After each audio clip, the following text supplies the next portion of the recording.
કેમ છો વિદ્યાર્થી મિત્રો? સ્વાગત છે તમારા બધાનું ઇન્ડિયાના most lovable edtech platform call Physics Wallah. અને હું કાર્તિક શાહ તમારું સ્વાગત કરું છું આ આપણી એકલવ્ય 2.0 ગુજરાતી બેચમાં, જેની અંદર સ્પેશિયલી તમારા 12 સાયન્સના ગુજરાત બોર્ડને ધ્યાનમાં રાખીને સ્ટુડન્ટ માટેની આ બેચ છે. અને આજે કેમેસ્ટ્રીનો પહેલો સેશન છે. તો આ બેચમાં શું ખાસ હશે, શું હશે તમારા માટે?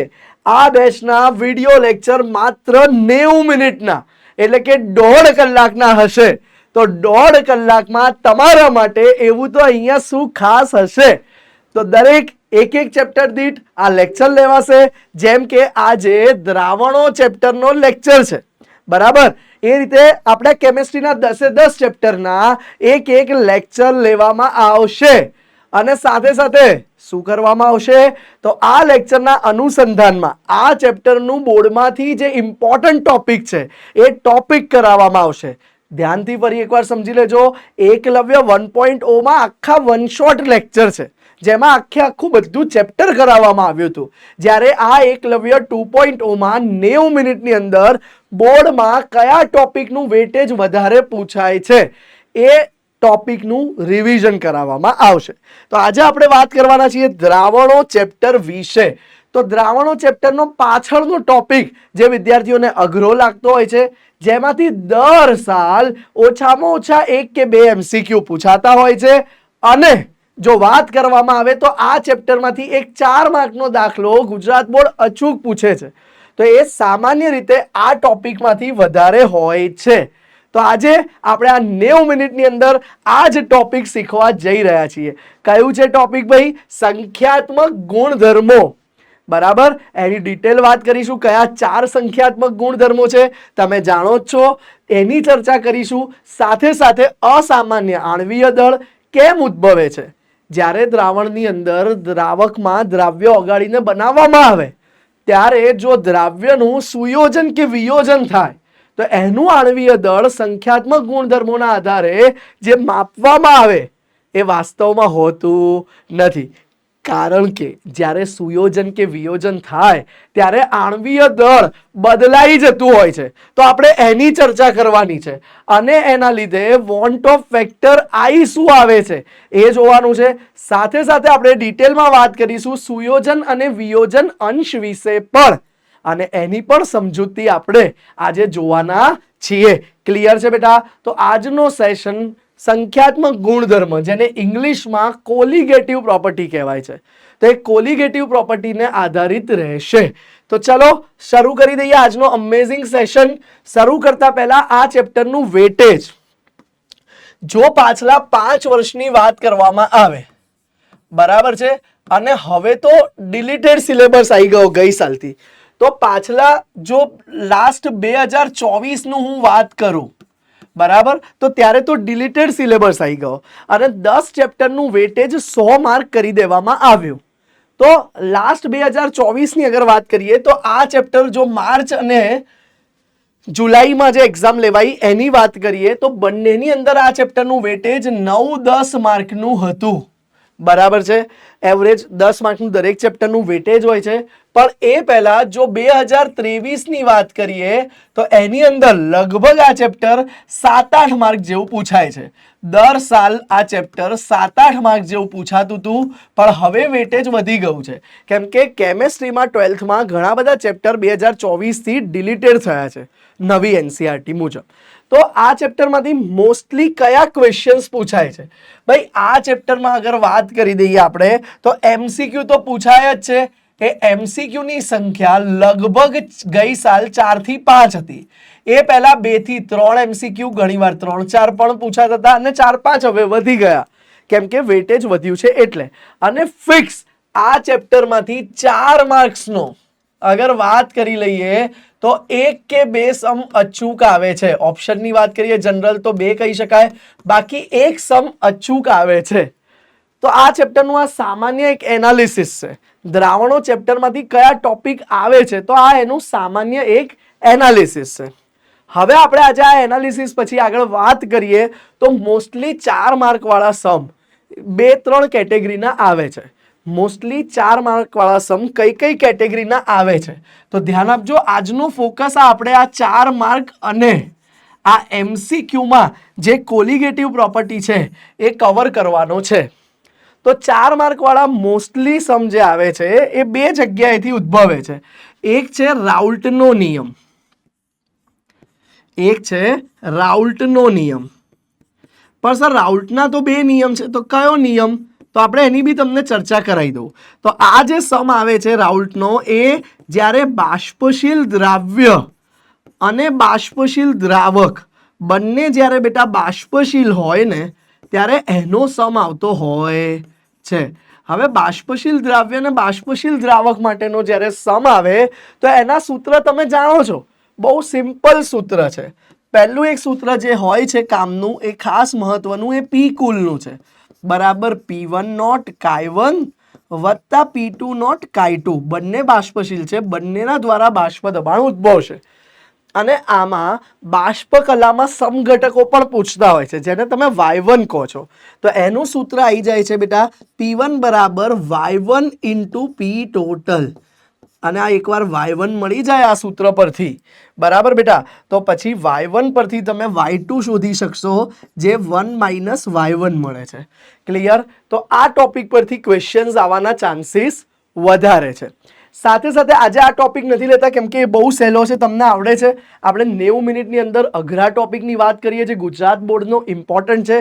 ફરીથી સાંભળજો, આ 90 મિનિટ ગુજરાત બોર્ડ માટે બહુ કામની છે, પણ 90 મિનિટમાં આખું ચેપ્ટર નથી કરવાના આપણે. આ અગત્યનો પોર્શન આજે શું કરવાના છીએ? તો આજે આપણે આ અગત્યનો પોર્શન જોવાના છીએ જેનું નામ છે બેટા સંખ્યાત્મક ગુણધર્મો. સંખ્યાત્મક ગુણધર્મો. સર સંખ્યાત્મક ગુણધર્મોમાં કયા કયા 4 ગુણધર્મો આવે છે? ચાલો તો આજે આપણે આ સંખ્યાત્મક ગુણધર્મો વિશે ડિટેલ વાત કરીએ. તો બેટા પહેલા તો સંખ્યાત્મક ગુણધર્મોની વ્યાખ્યા શું આવે? તો સંખ્યાત્મક ગુણધર્મની વ્યાખ્યા એવા છે કે દ્રાવણમાં રહેલા દ્રાવણના એવા ગુણધર્મો કે જે દ્રાવ્યના સ્વભાવ પર નહીં પણ દ્રાવણમાં રહેલા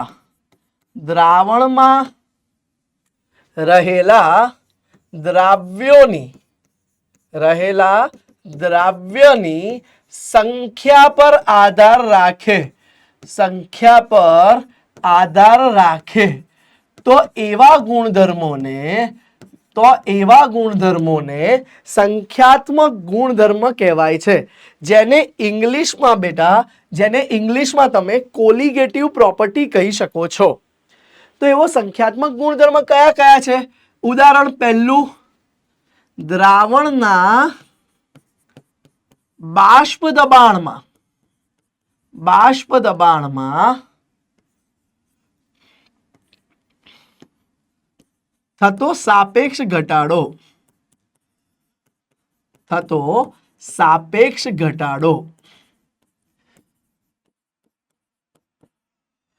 બીજો ગુણધર્મ છે ઉત્કલન બિંદુમાં ઉન્નયન. ત્રીજો ગુણધર્મ છે ઠાર બિંદુમાં અવનયન. ચોથો ગુણધર્મ છે અભિસરણ દબાણ. તો આ 4 ગુણધર્મ એવા છે કે જે દ્રાવ્યની સંખ્યા પર આધાર રાખે છે, નહીં કે દ્રાવ્યના સ્વભાવ પર. બરાબર? દ્રાવ્યની સંખ્યા પર આધાર રાખે છે કે કેટલા દ્રાવ્યના ઘટક કણો છૂટા પડશે, દ્રાવ્યની સંખ્યા પર આધાર રાખતા નથી. તો માટે આવા ગુણધર્મોને બેટા તમે સંખ્યાત્મક ગુણધર્મો કહો છો. તો ચલો આજે આ 4 સંખ્યાત્મક ગુણધર્મોનું એનાલિસિસ કરીએ. પહેલું છે દ્રાવણના બાષ્પ દબાણમાં થતો સાપેક્ષ ઘટાડો. તો હવે જુઓ ભાઈ, અહીંયા ટાઇટલ મારી દઈએ આપણે સૌથી પહેલા. જ્યારે બાષ્પશીલ દ્રાવકમાં અબાષ્પશીલ દ્રાવ્ય ઓગાળવામાં આવે, અબાષ્પશીલ દ્રાવ્ય ઓગાળવામાં આવે ત્યારે દ્રાવણના બાષ્પ દબાણમાં સાપેક્ષ ઘટાડો થાય છે.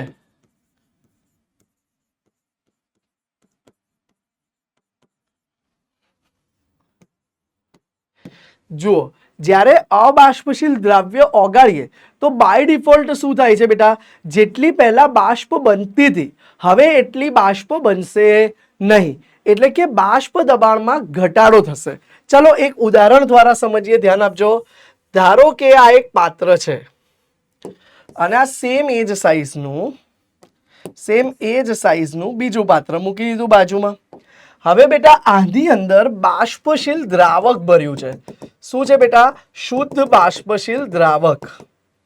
ધ્યાન આપજો, આની અંદર આજે આપણે ભર્યું છે, લખી દઈએ આપણે કે આ બાષ્પશીલ દ્રાવક છે. અને હવે જુઓ, હવે શું થાય છે, આ બાષ્પશીલ દ્રાવકની અંદર આપણે હવે અબાષ્પશીલ દ્રાવ્ય ઉમેરી દીધો, એટલે આ દ્રાવણ બની ગયું બેટા. આ થઈ ગયું તમારું દ્રાવણ કે જેની અંદર શું છે, અબાષ્પશીલ દ્રાવ્ય. તો હવે ધ્યાન આપજો બેટા, અહીંયા જે આ સપાટી છે એમાં કેટલાક અણુ અબાષ્પશીલ દ્રાવ્યના આવી ગયા અને એ હવે બાષ્પશીલ દ્રાવક સાથે આકર્ષણ અનુભવશે. તો પહેલા તમે અહીંયા જોઈ શકો છો કે જેટલી બાષ્પ બનતી હતી તમને દેખાય છે, બરાબર, એના પ્રમાણમાં હવે બાષ્પ ઓછી બને છે. હવે આના કરતા બાષ્પ ઓછી બની, એટલે કે બાષ્પ દબાણમાં ઘટાડો થયો. તો આ બાષ્પ દબાણમાં કેટલો ઘટાડો થાય છે? એ બાષ્પ દબાણમાં થતો ઘટાડો એ આ દ્રાવણમાં જે દ્રાવ્ય ઓગાળ્યું છે એની પર આધાર રાખે છે. તો વૈજ્ઞાનિકોએ પ્રયોગ પરથી સાબિત કર્યું બેટા કે આ જો દ્રાવક હોય અને જો હું શુદ્ધ દ્રાવકનું બાષ્પ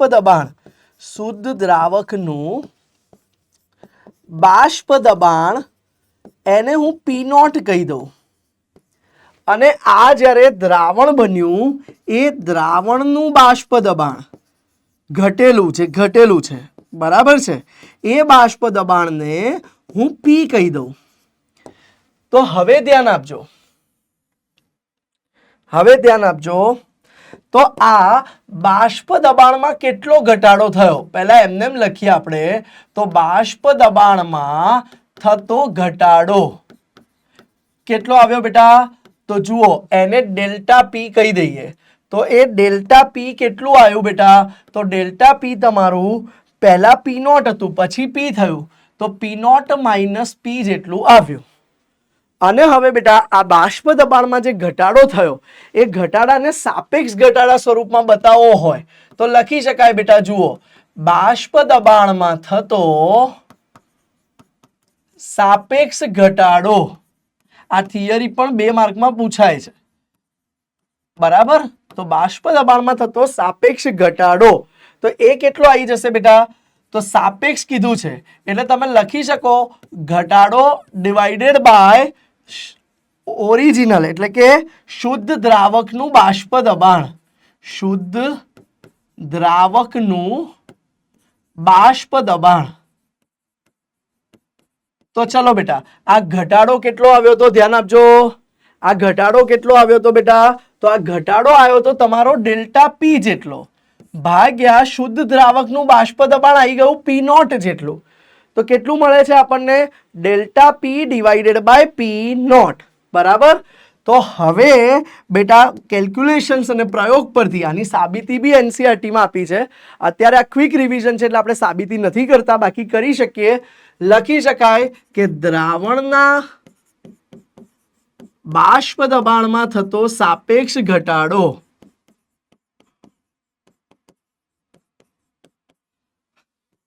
દ્રાવ્યના મોલ અંશ જેટલો હોય છે. કોના જેટલો બેટા? દ્રાવ્યના મોલ અંશ જેટલો હોય છે.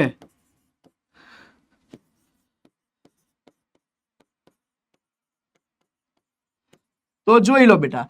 તો હવે તમે આના પરથી આ એક સ્ટેટમેન્ટ લખી શકો બેટા કે delta P by P not એટલે કે પી નોટ minus P upon P not બરાબર દ્રાવ્યનું મોલ અંશ. હંમેશા બેટા યાદ રાખજો, બધા સંખ્યાત્મક ગુણધર્મ આપણે જેટલા પણ ભણીશું એ બધામાં આપણે દ્રાવ્યને 2 નંબર આપીશું, કેમ કે એ ઓછું હોય. જ્યારે દ્રાવક વધારે હોય એટલે એને 1 નંબર આપીશું. બરાબર. તો કાઈ 2 એ દર્શાવે છે કે આ દ્રાવ્યના મોલ અંશ જેટલો હોય છે. હવે બેટા મોલ અંશનું સૂત્ર પણ તમે જાણો છો. મોલ અંશ બરાબર ઘટકના મોલ છેદમાં કુલ મોલ. થઈ શકે બેટા? તો એક સૂત્ર તમારું આવી ગયું છે, પી નોટ માઇનસ પી ભાગ્યા પી નોટ બરાબર N2 by N1 plus N2.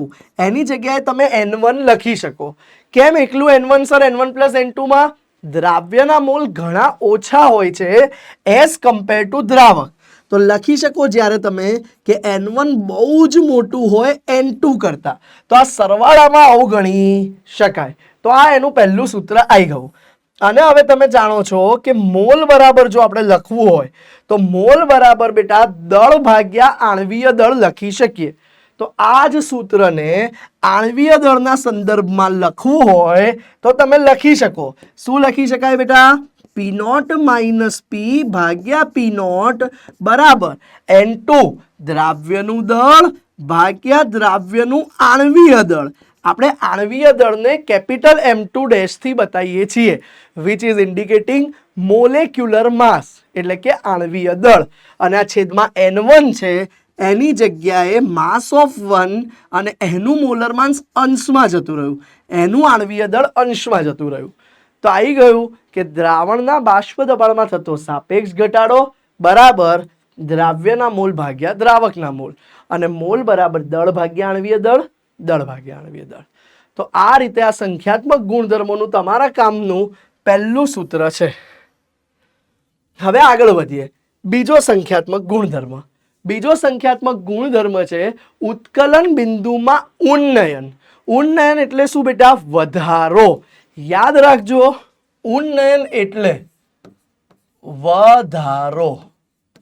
તો આવો જોઈએ ઉત્કલન બિંદુમાં કેટલો વધારો થાય છે. ધારો કે અગેન એના એ જ 2 પાત્રો આપણે ફરી લઈ લઈએ. ધ્યાન આપજો, એના એ જ 2 પાત્ર ઉભા રહો,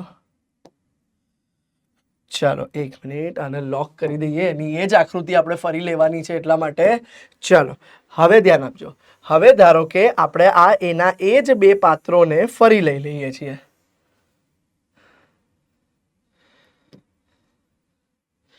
હા ચાલો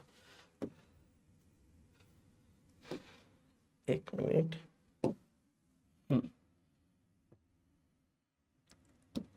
પેસ્ટ થશે કે નહીં જોઈ લઈએ. લોક છે, નહીં થાય. ચાલો કઈ વાંધો નહીં, આકૃતિ જવા દઈએ આપણે. પેસ્ટ થશે કે નહીં જોઈ લઈએ. નહીં થાય, ચલો કઈ વાંધો નહીં, રહેવા દો. ચલો હવે અહીંયા ધ્યાન આપો. ઉત્કલન બિંદુમાં ઉન્નયન. ઉત્કલન બિંદુમાં ઉન્નયન એટલે બેટા ઉત્કલન બિંદુમાં થતો વધારો. તો હવે બેટા ઉત્કલન બિંદુમાં કેટલો વધારો થાય છે ધ્યાન આપજો. ધારો કે શુદ્ધ દ્રાવકનું ઉત્કલન બિંદુ શુદ્ધ દ્રાવકનું કેટલું હતું? તો શુદ્ધ દ્રાવકના ઉત્કલન બિંદુને ધારો કે આપણે TB નોટ કહી દઈએ. બરાબર. તો હવે બેટા ધ્યાન આપજો, દ્રાવણનું ઉત્કલન બિંદુ કેટલું થશે? ઉત્કલન બિંદુમાં ઉન્નયન થાય છે. કેમ સર ઉન્નયન થયું? સમજાવું છું, ધ્યાન આપજો. બેટા આપણે જોયું કે જ્યારે અબાષ્પશીલ દ્રાવ્ય ઓગાળીએ છીએ તો બાષ્પ દબાણમાં ઘટાડો થયો.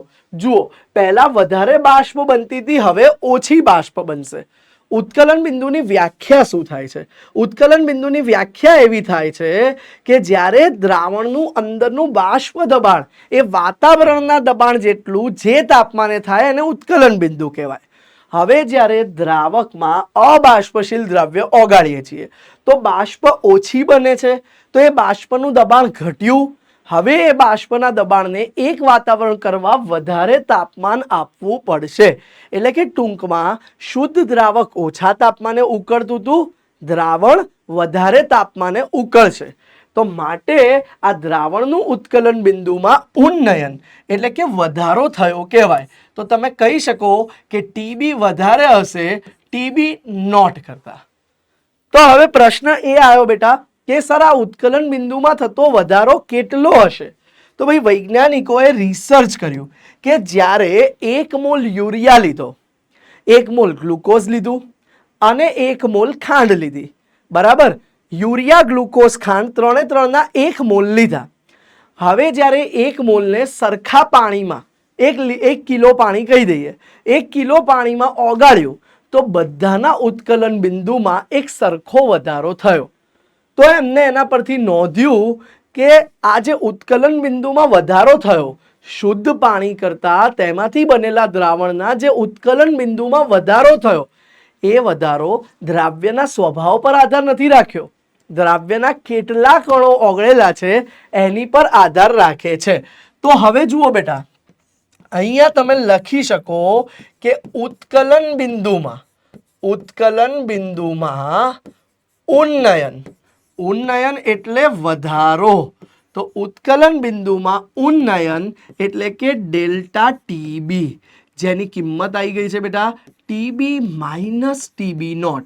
કેમ બેટા? જે મોટું હોય એમાંથી નાનું બાદ કર્યું, બરાબર? તો ટીબી એ પછીનું છે, અંતિમ માઇનસ પ્રારંભિક છે, મોટું માઇનસ નાનું કરતા બી અંતિમ માઇનસ પ્રારંભિક. તો દ્રાવણનું ઉત્કલન બિંદુ વધી ગયું છે એટલે ટીબી માઇનસ ટીબી નોટ. તમે જોઈ શકો છો અહીંયા આકૃતિ જુઓ ધ્યાનથી. આ પહેલા શુદ્ધ દ્રાવક હતું. જુઓ યલો કલરથી હું જે બતાવું છું એ શુદ્ધ દ્રાવક છે, જોઈ લેજો ભાઈ. હા, આ શુદ્ધ દ્રાવક છે, બરાબર બેટા?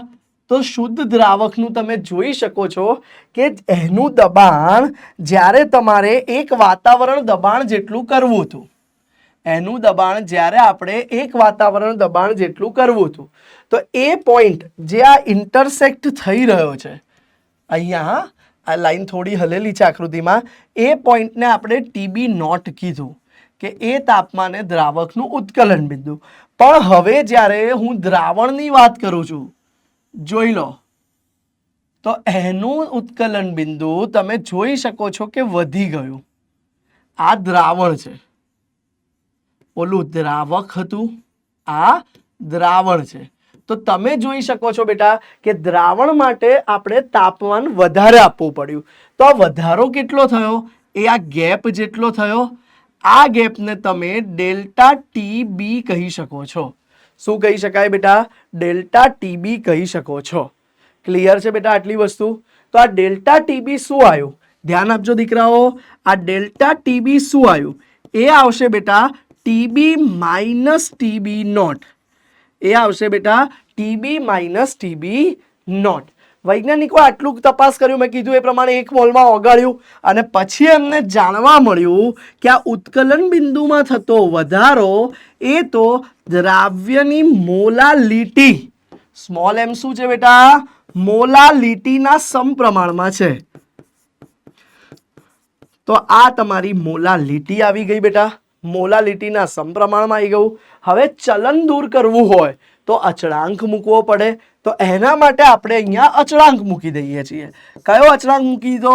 ડેલ્ટા ટીબી બરાબર કેબી ઇન્ટુ એમ.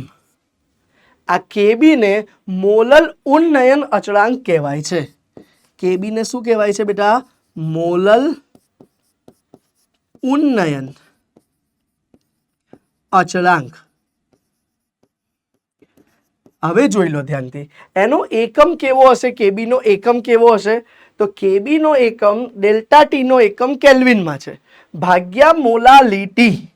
એટલે તમે લખી શકો બેટા મોલાલિટી નો એકમ હોય છે મોલ પ્રતિ કેજી, તો ડેલ્ટા ટી કેલ્વિન ભાગ્યા મોલ પ્રતિ કેજી, એટલે છેદમાં કેજી છે, અંશમાં આવી જાય એટલે એનો એકમ આવી જશે કેલ્વિન કેજી મોલ ઇનવર્સ. શું આવી ગયો એકમ? કેલ્વિન પ્રતિ કેજી મોલ ઇનવર્સ. અને હવે બેટા તમે મોલાલિટીનું સૂત્ર ભણેલા છો, તો અહીંયા આગળ આટલી જગ્યામાં હું ફરીથી આ સૂત્ર લખી દઉં તો એ સૂત્રમાં મોલાલિટીની જગ્યાએ શું લખી શકાય? M2. યાદ રાખો M2 શું છે બેટા? અબાષ્પશીલ દ્રાવ્યનું દળ. કારણ કે આપણે દ્રાવ્યની મોલાલિટી છે માટે અબાષ્પશીલ દ્રાવ્યનું દળ. M2 ડેશ શું આવશે? અબાષ્પશીલ દ્રાવ્યનું આણ્વીય દળ. અબાષ્પશીલ દ્રાવ્યનું આણ્વીય દળ. અને બેટા M1 શું આવશે?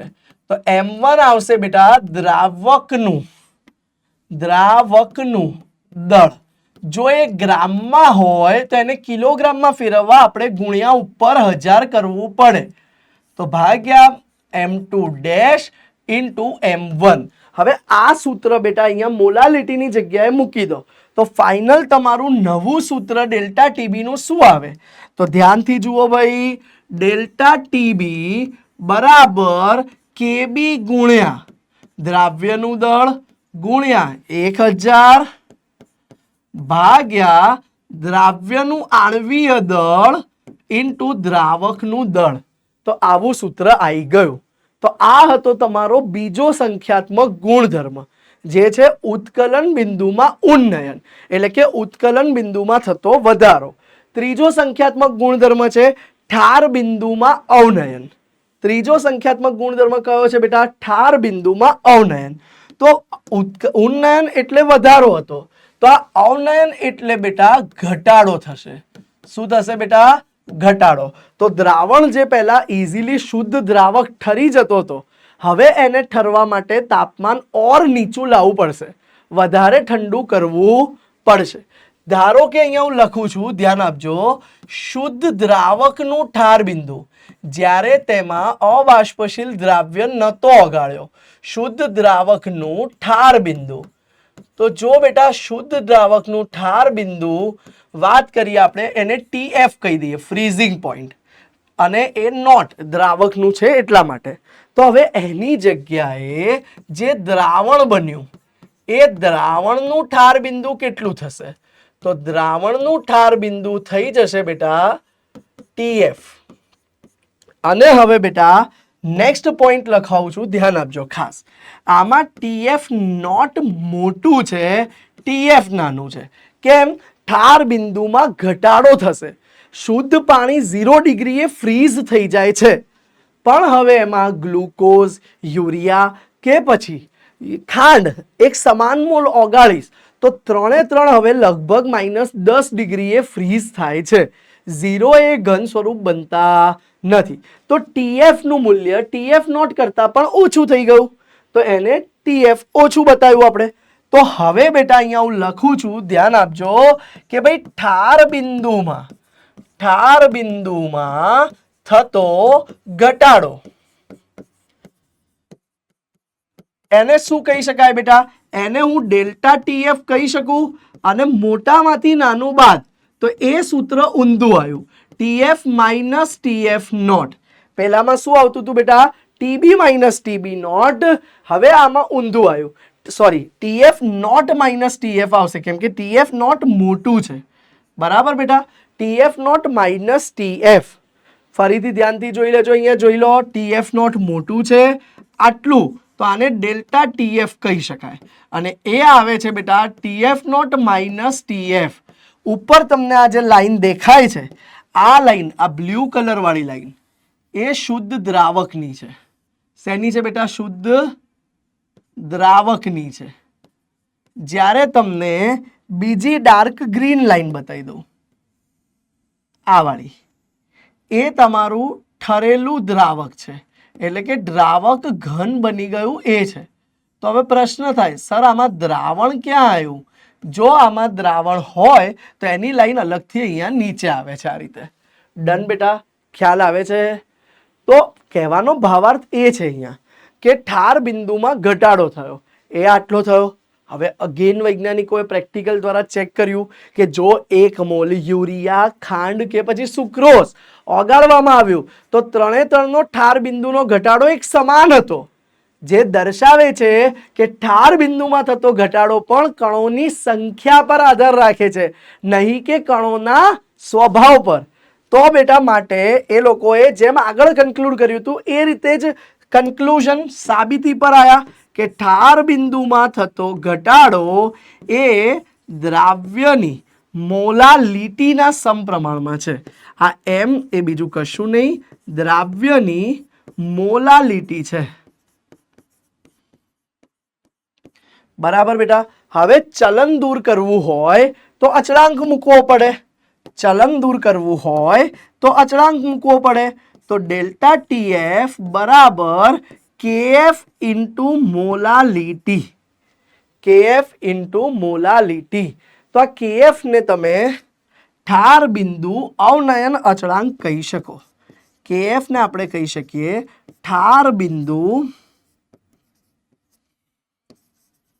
અવનયન અચળાંક. બરાબર બેટા. ઠાર બિંદુ અવનયન અચળાંક કહી શકાય એને. અને એનું એકમ પણ ડેલ્ટા ટીએફ બાય એમ જ આવશે. ડેલ્ટા ટીએફ કેલ્વિનમાં હશે. મોલાલિટીનો એકમ મોલ પ્રતિ કિલોગ્રામ હશે. તો આ કેએફ નો એકમ આવી જશે બેટા, ધ્યાન આપજો, એનો એકમ આવી જશે કેલ્વિન કેજી મોલ ઇનવર્સ. બોલો ડન છે? આટલી વસ્તુ જોઈ લો. આગળના જેવું સેમ મોલલ ઉન્નયન અચળાંક હતો, ઠાર બિંદુ અવનયન અચળાંક. આટલું ક્લિયર. હવે મેઇન સૂત્ર પર વાત કરીએ. મોલાલિટીનું સૂત્ર આગળ પ્રમાણે જ આપણે મૂકવું હોય. ધ્યાન આપજો. તો મોલાલિટીનું સૂત્ર થઈ જાય M2. હવે વારંવાર નહીં લખીએ, તમે જાણો જ છો દ્રાવ્યનું દળ છે M2. બરાબર. હા ચલો અલગ કલરથી લખીએ, વિઝિબિલિટી વધારે આવે. તો મોલાલિટી બરાબર દ્રાવ્યનું દળ ભાગ્યા દ્રાવ્યનું આણ્વીય દળ ગુણ્યા દ્રાવકનું દળ. પણ જો એ પણ ગ્રામમાં હોય તો ઉપર ગુણ્યા 1000 કરવું પડે. બોલો ક્લિયર છે આટલી વસ્તુ?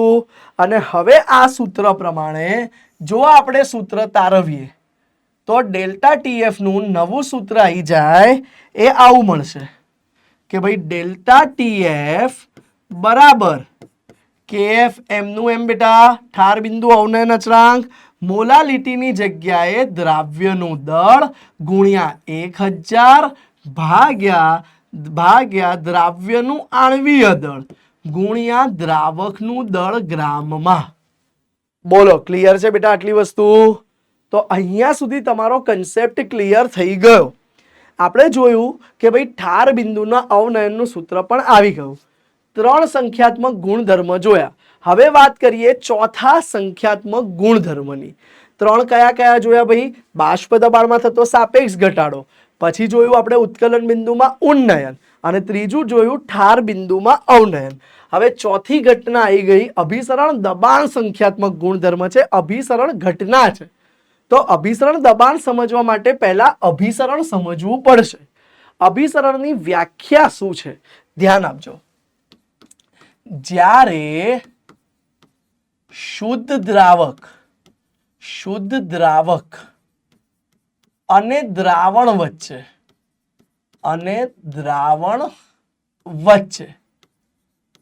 અથવા જુદી જુદી સાંદ્રતા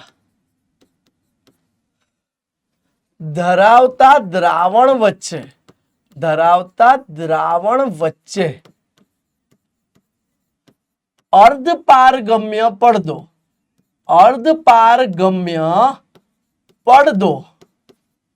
મૂકવામાં આવે ત્યારે ઓછી સાંદ્રતાથી વધારે સાંદ્રતા તરફ અથવા દ્રાવકથી દ્રાવણ તરફ દ્રાવ્યનો પ્રવાહ ચાલુ થાય છે, આ ઘટનાને અભિસરણ કહે છે. સર શું લખ્યું કઈ જ વ્યાખ્યામાં ખબર ના પડી, ધીરજ રાખો, બધી ખબર પડશે. ધ્યાન આપો. આ બાજુ હું લઈ લઉં છું, નીચે લખેલું છે છતાં લઈ લઉં છું, શુદ્ધ દ્રાવક, શુદ્ધ દ્રાવક, અને આ બાજુ હું લઈ લઉં છું દ્રાવણ. હવે તમને ખબર છે કે ભાઈ શુદ્ધ દ્રાવકનું બાષ્પ દબાણ વધારે હોય એઝ કમ્પેર ટુ દ્રાવણના બાષ્પ દબાણ. કેમ કે દ્રાવણના બાષ્પ દબાણમાં તો અબાષ્પશીલ દ્રવ્ય ઓગાળવાથી ઘટાડો થયો, તો આનું બાષ્પ દબાણ વધારે હશે. યાદ કરો, આનું બાષ્પ દબાણ પી નોટ કીધું તું, આનું પી કીધું તું, અને આપણે જાણીએ છીએ કે ભાઈ પી જે છે એ પી નોટ કરતા નાનું હોય. તો એના કારણથી શું થાય છે? એના કારણથી જ્યારે બંને વચ્ચે અર્ધપારગમ્ય પડદો, આ જે છે ને એને ઇંગ્લિશમાં સેમી પરમેબલ મેમ્બ્રેન કહેવાય, ગુજરાતીમાં કહી દઈએ તો અર્ધપારગમ્ય પડદો. હવે એ મૂકવામાં આવ્યો ને ત્યારે થયું શું બેટા? શુદ્ધ દ્રાવકથી દ્રાવણ તરફ, શુદ્ધ દ્રાવકથી દ્રાવણ તરફ દ્રાવકનો સ્વયંભૂ પ્રવાહ જશે કોણ બહાર? માત્ર દ્રાવક. તો આ ઘટનાને અભિસરણ કહેવાય છે. હવે ફરીથી સમજો, સર દ્રાવ્ય કેમ ના જઈ શકે? દ્રાવ્યના કણો મોટા હોય એટલે દ્રાવ્ય ના જઈ શકે. ધારો કે આ બાજુ ઓછી સાંદ્રતા વાળું દ્રાવણ રાખી દઈએ C1, આ બાજુ C2 રાખીએ. યાદ રાખજો C2 ની સાંદ્રતા વધારે છે C1 કરતા, તો પણ આ જ રીતે પ્રવાહ ચાલુ થશે. ઓછી સાંદ્રતાથી વધારે સાંદ્રતા તરફ અથવા દ્રાવકથી દ્રાવણ તરફ શેનો પ્રવાહ ચાલુ થયો? દ્રાવકનો. આ ઘટનાને દીકરાઓ અભિસરણ કહેવાય છે. અર્ધપારગમ્ય પડદા તરીકે શું રાખીએ છીએ? અર્ધપારગમ્ય પડદાને ઇંગ્લિશમાં સેમી પરમેબલ મેમ્બ્રેન તરીકે ઓળખાય છે. કુદરતી પણ હોય, માનવ સર્જિત પણ હોય. કુદરતી કયા છે? વનસ્પતિ કોષની દિવાલો અને પ્રાણીના મૂત્રાશયની કોથળી. આ બંને પ્રકારના કુદરતી, આના સિવાય બી ઘણા મળે છે, પણ આ બંને મુખ્યત્વે કુદરતી છે. એ સિવાય કૃત્રિમમાં બેટા પાર્ચમેન્ટ પેપર, સેલોફેન પેપર અને Cu2FeCN6 જેને કોપર ફેરોસાયનાઇડ કહેવાય છે, આવા અર્ધપારગમ્ય પડદા મળે છે. આ ઘટનાને અભિસરણ કહેવાય. તો સર આમાં સંખ્યાત્મક ગુણધર્મ ક્યાં આયા? અભિસરણમાં સંખ્યાત્મક ગુણધર્મની વાત અભિસરણ દબાણ વખતે આવશે. તો હવે પ્રશ્ન કરો કે સર અભિસરણ તો સમજાયું, આ થિયરી તરીકે પૂછાય છે બેટા ગુજરાત બોર્ડમાં. અભિસરણ તો સમજાયું, પણ હવે અભિસરણ દબાણ એટલે શું? તો અભિસરણ દબાણ જોઈ લો. જ્યારે શુદ્ધ દ્રાવકથી, ધ્યાન આપજો, અગેન આ બાજુ શું છે તમારું? શુદ્ધ દ્રાવક, બરાબર, એટલે ચોખ્ખું પાણી. આ બાજુ શું છે? દ્રાવણ, અથવા આ બાજુ કહી દો તો C1 સાંદ્રતા વાળું, આ બાજુ C2 મોટી છે C1 કરતા સાંદ્રતા. તો પ્રવાહ ચાલુ થઈ ગયો. ધ્યાન આપજો. ધારો કે હું અમરેન્દ્ર બાહુબલી છું, આ બાજુ મારી બાજુ તીર ચાલુ થઈ ગયા. શુદ્ધ દ્રાવકથી દ્રાવણ બાજુ પ્રવાહ ચાલુ થઈ ગયો છે. જોજો, પ્રવાહ ચાલુ થઈ ગયો છે. તો એ પ્રવાહને જો આપણે અટકાવવો હશે તો આપણે દબાણ આપવું પડશે. અને એ દબાણને શું કહેવાશે? એ દબાણને પાઈ જેટલું લગાવવામાં આવે તો એ પાઈને તમે અભિસરણ દબાણ કહી શકો છો. અભિસરણ દબાણ એટલે શું બેટા? એની વ્યાખ્યા એવી થાય, જો અભિસરણ દબાણને અટકાવવા માટે, આ તો પ્રતિ અભિસરણ દબાણનું સમજાયું છે, પણ ધ્યાન આપજો, અભિસરણ દબાણની વ્યાખ્યા, અભિસરણને રોકવા માટે જે દબાણ ક્યાં આપવું પડે બેટા? વધારે સાંદ્રતા સાઈડ, બરાબર. જે દબાણ દ્રાવણ કે વધારે સાંદ્રતા ધરાવતા દ્રાવણ પર, વધારે સાંદ્રતા ધરાવતા દ્રાવણ પર આપવું પડે તે દબાણને અભિસરણ દબાણ કહે છે. અભિસરણ દબાણ કહે છે.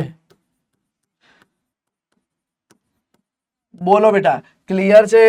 અભિસરણ દબાણ એટલે શું?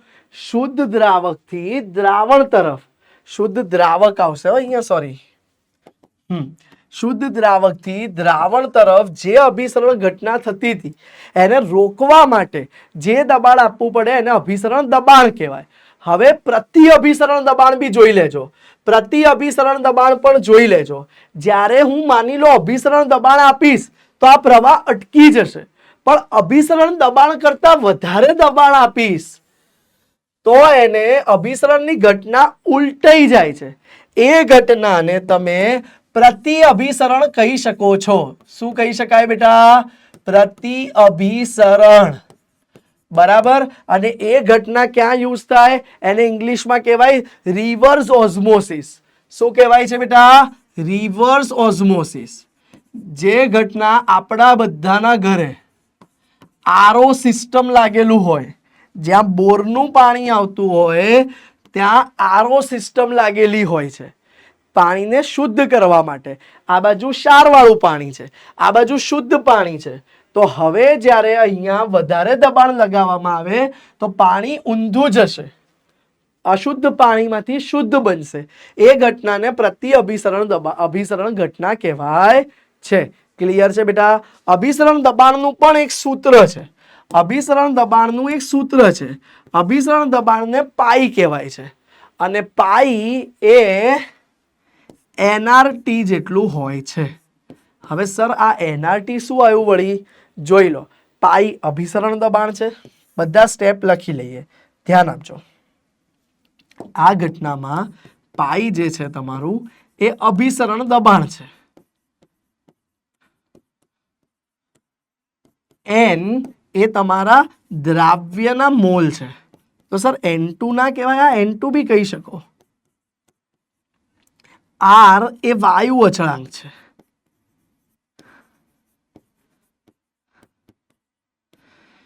પછી ટી એ તમારું તાપમાન છે, જે હંમેશા કેલ્વિનમાં લેવું. બરાબર છે બેટા? તો પાઈ બરાબર એનઆરટી છે. હવે બેટા એન ની જગ્યાએ તમે લખી શકો દળ ભાગ્યા આણ્વીય દળ, એમ બાય એમ ડેશ. બરાબર. અને હા ભાઈ એક મિનિટ, અહીંયા વી રહી ગયું, પાઈ ઇન્ટુ વી આવે. હવે આ વી ને બી સામે મોકલી દઈએ. વી શું છે? વી આવશે બેટા તમારું દ્રાવણનું કદ. શું આવે છે બેટા? દ્રાવણનું કદ. આ સૂત્ર ક્યાંથી આવ્યું ખબર છે બેટા? આદર્શ વાયુ સમીકરણ હતું, પીવી બરાબર એનઆરટી. એ જ સૂત્ર છે, જોઈ લો. પી ખાલી સાદું દબાણ હતું, અહીંયા આપણે પાઈ અભિસરણ દબાણ લઈ લીધું. ક્લિયર છે? હવે પાઈને કરતા બનાવી દેજો, ધ્યાન આપજો. અહીંયા પાઈને કરતા બનાવી દો તો એ M by M dash into RT divided by V આવી ગયું. તો હવે એકચ્યુઅલી આ પાઈ બરાબર મોલ પ્રતિ લીટર લઈ લો. આ સૂત્ર પરથી જ આપણે લખી શકીએ કે પાઈ બરાબર એન બાય વી આરટી બી લખી શકીએ બેટા. જો એક સૂત્ર તો આવી ગયું, એ કામનું હતું. પાઈ બરાબર એમ આર ટી ભાગ્યા આણ્વીય દળ એમ ડેશ બાય વોલ્યુમ. બરાબર. હવે જુઓ, પાઈ બરાબર એનઆરટી બાય વી, વીને સામે મોકલી દીધો. મોલ પ્રતિ લીટરને સાંદ્રતા પણ કહી શકાય. મોલ પ્રતિ લીટરને સાંદ્રતા કહી શકાય. તો પાઈનું એક સૂત્ર આ પણ છે, પાઈ બરાબર સીઆરટી, જ્યાં સી તમારી સાંદ્રતા છે જે મોલ પ્રતિ લીટરમાં છે, જે મોલ પ્રતિ લીટરમાં છે. આવડી જાય બેટા? તો આ પણ એક સંખ્યાત્મક ગુણધર્મ છે. તો આપણે ચાર સંખ્યાત્મક ગુણધર્મ જોયા. બરાબર. ચારે ચાર વ્યવસ્થિત જોઈ લીધા. હવે જ્યારે આ સંખ્યાત્મક ગુણધર્મો પરથી આણ્વીય દળ માપવામાં આવે છે તો ઘણીવાર આણ્વીય દળ જે સાચું આવવું જોઈએ એ આવતું નથી. ધ્યાન આપો. ચાર સંખ્યાત્મક ગુણધર્મનો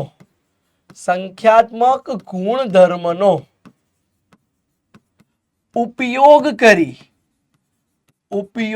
કરી દ્રાવ્યનું, માની લો દ્રાવ્ય અજ્ઞાત છે, અજ્ઞાત દ્રાવ્યનું આણ્વીય દળ અથવા અણુભાર માપવામાં આવે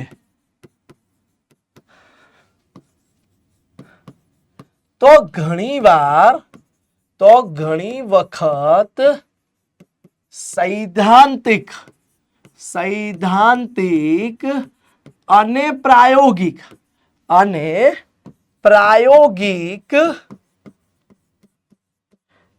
આણ્વીય દળ જુદા જુદા આવે છે. ભાઈ ધ્યાન આપજો સર, સંખ્યાત્મક ગુણધર્મ તો સમાન હોય તો આણ્વીય દળ સમાન આવવા જોઈતા હતા, તો કેમ જુદા જુદા આવે છે? જ્યારે આ ચારે પદ્ધતિમાં તમે જોઈ શકો છો કે દ્રાવ્યનો અણુભાર છે, આ રહ્યો આમાં દ્રાવ્યનો અણુભાર, આમાં બી જોઈ લો ધાર બિંદુના અવનયનમાં પણ દ્રાવ્યનો અણુભાર છે, એને કરતા બનાવીને માપી શકાય. ઉત્કલન બિંદુ ઉન્નયનમાં બી દ્રાવ્યનો અણુભાર છે અને બાષ્પ દબાણના સાપેક્ષ ઘટાડામાં બી દ્રાવ્યનો અણુભાર છે.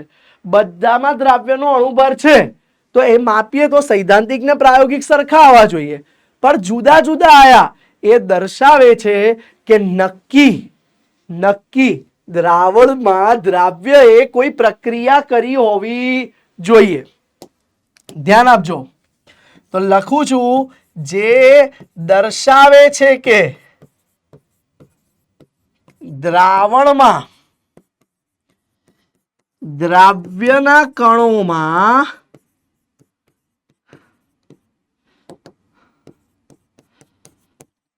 ચોક્કસ કોઈ ફેરફાર થયો હોવો જોઈએ. ચોક્કસ કોઈ ફેરફાર થયો હોવો જોઈએ. અને આ ફેરફાર કયા હશે બેટા? તો આ ફેરફારને તમે સુયોજન કે વિયોજન તરીકે ઓળખો છો. શું છે સુયોજન વિયોજન સમજીએ છે, પહેલા અહીંયા ધ્યાન આપજો. નક્કી કંઈક ફેરફાર થયો હશે, ધ્યાન આપજો. થોડીક બેઝિક માહિતી મેળવી પછી ડિટેલમાં ભણીએ. પહેલા ભણી લો સુયોજન. સુયોજન ક્યારે થાય છે કે શું છે? કેટલાક જ્યારે એસિટિક એસિડ જેવા ઘટકને દ્રાવણમાં ઓગાળવામાં આવે છે. કોને ભાઈ? એસિટિક એસિડ જેવા ઘટકોને, એટલે કે CH3COOH જેવાને. એના 2 મોલ લીધા, એને જ્યારે તમે હવે પાણીમાં ઓગાળો છો બેટા, ત્યારે એ ઘણી બધી વખત દ્વિઅણુ હાઇડ્રોજન બંધથી જોડાઈ અને એકાકી અણુ બને છે. આપણને એવું કે એના અણુઓ 2 હશે અંદર, પણ એના 2 અણુઓ ભેગા થઈ એક મોટો અણુ બનાવી દે છે. તો આને સુયોજન થયું કહેવાય. હવે સુયોજન એટલે શું? ધ્યાન આપો. જ્યારે દ્રાવ્યના નાના અણુઓ દ્રાવણમાં જોડાઈ એક મોટો અણુ બનાવી દે, એક મોટો અણુ બનાવી દે, તેને સુયોજન થયું કહેવાય. તેને સુયોજન થયું કહેવાય. ખ્યાલ આવે છે બેટા? અહીંયા 2 અણુ ભેગા થઈને એક અણુ બનાવી દીધા, તો આ ઘટનાને તમે સુયોજન થયું કહી શકો છો. તો સર હવે વિયોજન એટલે શું? ધ્યાન આપજો દીકરાઓ. જે રીતે આ રીતે સુયોજન સમજ્યા એ રીતે હવે વિયોજન સમજીએ. તો જુઓ, આપણને એક્સપેક્ટેશન હતું અહીંયા કે 2 અણુ હશે, એના 1 થઈ ગયા, તો પછી અણુભાર ખોટો જ આવશે, આપણે ગણીશું એ. તો એટલા માટે એ વખતે જે માપેલું આણ્વીય દળ હોય એને અસામાન્ય આણ્વીય દળ કહેવાય. હવે વિયોજન એટલે શું? ધ્યાન આપજો. વિયોજન એટલે શું? ધ્યાન આપજો. તો વિયોજન એટલે જ્યારે પાણીમાં એસિટિક એસિડ એસિટિક એસિડ નહીં, HCl NaCl જેવા અણુઓ ઓગળે છે સપોઝ, ત્યારે એ શું કરે છે? ધ્યાન આપજો. તો ત્યારે આપણને એવું હતું કે એક જ અણુ હશે, પણ ના, એ 2 આયનોમાં છૂટા પડે છે. તો સંખ્યા વધી ગઈ. આપણને એક્સપેક્ટેડ હતું કે એક જ રહે, પણ દ્રાવણની અંદર બે બે થઈ ગયા તો અણુઓની સંખ્યા વધી જાય, તો એને વિયોજન થયું કહેવાય. તો જુઓ, જ્યારે દ્રાવ્યના મોટા અણુ દ્રાવણમાં જઈ નાના અણુઓમાં વિભાજન પામે છે ત્યારે વિયોજન થયું કહેવાય.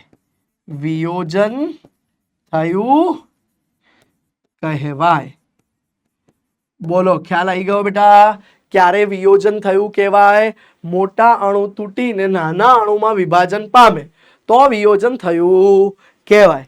હવે વાત કરીએ આપણે સુયોજન ને વિયોજન માટે સર શું કામનું છે?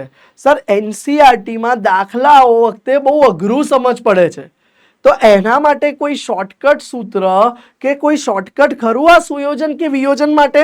તો ડેફિનેટલી સુયોજન કે વિયોજન માટે શોર્ટકટ છે, પણ એ ભણતા પહેલા આપણે એકવાર વોન્ટ ઓફ ફેક્ટર ભણી લઈએ.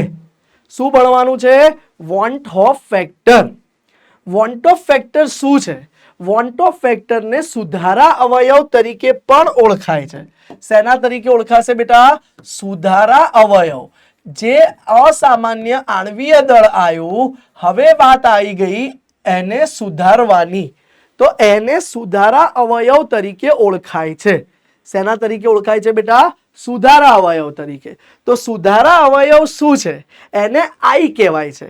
એને દર્શાવાય છે કે દ્રાવ્યનું સામાન્ય આણ્વીય દળ જે આવું જોઈતું હતું ભાગ્યા દ્રાવ્યનું અસામાન્ય આણ્વીય દળ. યાદ રાખજો, સામાન્ય અપોન અસામાન્ય. અથવા આઈનું બીજું એક સૂત્ર બી બહુ મહત્વનું છે, આ સૂત્ર જ વધારે કામ આવશે, જે છે સુયોજન કે વિયોજન પછીના કુલ કણોની સંખ્યા ભાગ્યા સુયોજન કે વિયોજન અગાઉના કણોની કુલ સંખ્યા. સુયોજન કે વિયોજન થાય ત્યારે જ વોન્ટ ઓફ ફેક્ટર અમલમાં આવે છે. ધ્યાન આપજો, આ વસ્તુમાં બહુ બધા વિદ્યાર્થીઓ ભૂલ કરે છે. વિદ્યુત વિભાજ્ય સુયોજન કે વિયોજન થાય ત્યારે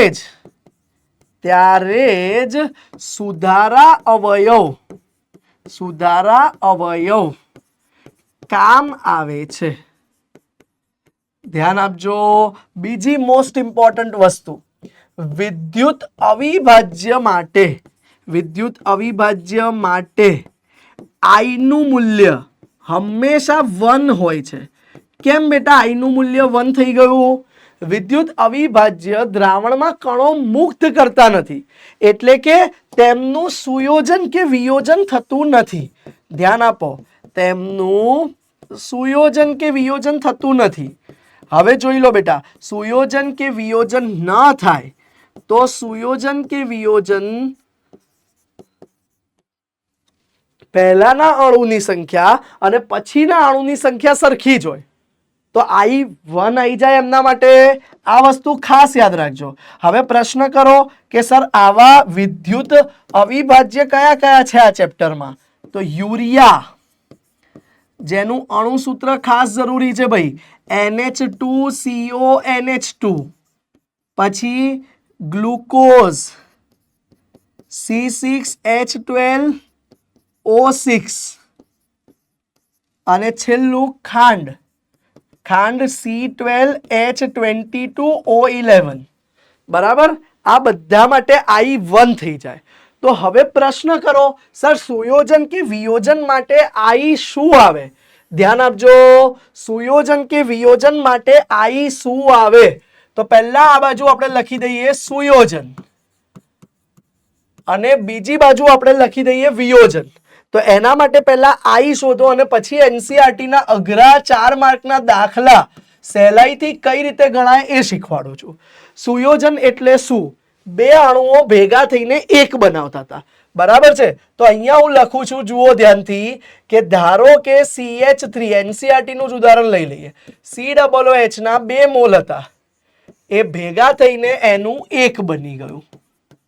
બરાબર છે બેટા? તો આ 2 જોડાઈ ગયા એટલે 1 બની ગયું, 1 મોલ બની ગયું. તો હવે બેટા ધ્યાન આપો, I નું સૂત્ર શું હતું? વિયોજન પછીના અણુની સંખ્યા 1 થઈ ગઈ, પહેલાના અણુની સંખ્યા 2 હતી, તો 1/2. એટલે આ કેસમાં તમે એવું કહી શકો કે જ્યારે જ્યારે સુયોજન થાય ત્યારે I ઓલવેઝ લેસ ધેન 1 આવશે. I શું આવશે? હંમેશા લેસ ધેન 1 આવશે. જ્યારે વિયોજન એટલે શું બેટા? જ્યારે HX જેવાને ઓગાળીએ ત્યારે 1 કરતા વધારે અણુ છૂટા પડતા હતા. તો છૂટા પડતા અણુની સંખ્યા વધી જતી હતી ભાગ્યા પહેલાના અણુની સંખ્યા ઓછી હતી. તો આ કેસમાં I હંમેશા ગ્રેટર ધેન 1 આવે. I હંમેશા ગ્રેટર ધેન 1 આવે. ક્લિયર છે આટલી વસ્તુ બેટા બધાને? હવે આ મેઇન પોઈન્ટ શીખી લીધા પછી વાત કરવા જઈ રહ્યા છીએ સુયોજન અંશ અને વિયોજન અંશ વિશે. સુયોજન અંશ શું છે? ધારો કે બેટા જરૂરી નથી કે દર વખતે 100% સુયોજન થઈ જાય. તો સુયોજનના અંશને કહી શકાય આપણે, એને આપણે x વડે બતાવીએ છીએ. તો એનો I વોન્ટ ઓફ ફેક્ટર સાથેનો સંબંધ બેટા આ સૂત્રની સાબિતી NCERT માં નથી આપી.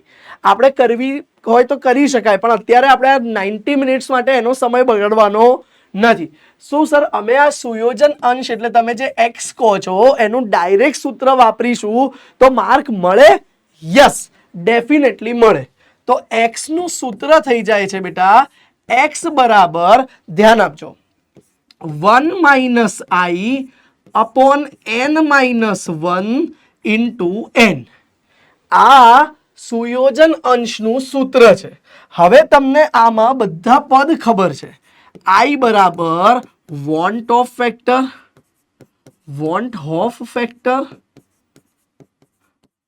n બરાબર સુયોજન પામતા કણોની સંખ્યા. સુયોજન પામતા કણની સંખ્યા.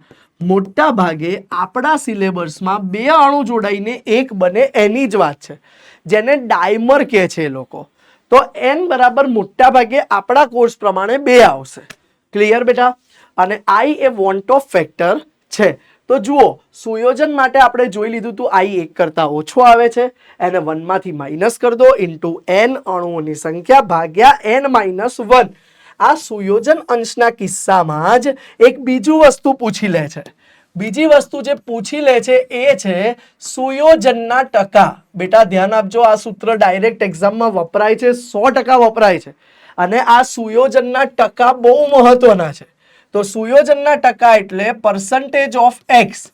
તો આ જે x મળ્યું હોય તમને એને ખાલી ગુણ્યા સીધું 100 કરી દેવાનું છે. x ને સીધું ગુણ્યા 100 કરી દેવાનું છે, કારણ કે આ x અંશ છે, એ 0 પોઈન્ટમાં એની વેલ્યુ હોય. એને 100 વડે ગુણી દો એટલે તમને સુયોજનના ટકા મળી જાય. આટલી વસ્તુ ક્લિયર છે? એ જ રીતે હવે વિયોજન અંશની વાત કરીએ. તો વિયોજન અંશને તમે આલ્ફા કહો છો. શું કહેવાય બેટા વિયોજન અંશને? આલ્ફા. વિયોજન અંશ આલ્ફાનો પણ I સાથે સંબંધ છે. તો આલ્ફાનો I સાથે શું સંબંધ છે? આલ્ફા બરાબર I-1 upon n-1. હવે સર આ સૂત્ર બહુ જ કામનું છે. સંતુલન ચેપ્ટર 11મા ધોરણમાં જોયું હતું, એમાં પણ આ સૂત્ર આવતું હતું. હવે સર આમાં બાકીના પદો જણાવી દો. કેમ નહીં?